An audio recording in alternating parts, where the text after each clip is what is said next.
వర్షం అయితే అలా 30 నుంచి 40 మినిట్స్ పడి తర్వాత అయితే వర్షం ఆగిపోయింది. అలా మేము ఫైనల్లీ 8కి బయలుదేరితే సూరత్ నుంచి 10:15 లోగా టెంపుల్ దగ్గరికి చేరుకున్నాము.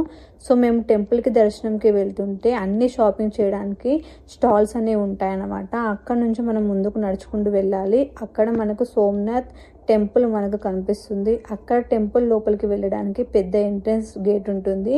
లెఫ్ట్ సైడ్ వెళ్తే మనకు అక్కడ షూ ర్యాక్ కనిపిస్తాయి. అక్కడ మనకు టోకెన్ ఇచ్చి వాళ్ళు మన చెప్పులను జమ చేసుకుంటారు.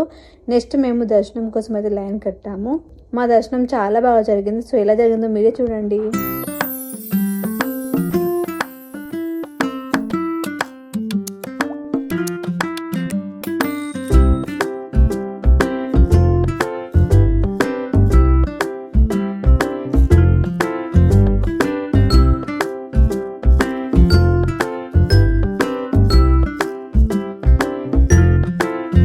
సో అలా మేము దర్శనం కంప్లీట్ చేసుకున్న తర్వాత బయట కూర్చున్నాము. నెక్స్ట్ మేము ఇంకో టెంపుల్కి కూడా వెళ్ళాము. ఏ టెంపుల్కో నెక్స్ట్ వీడియోలో చూడండి.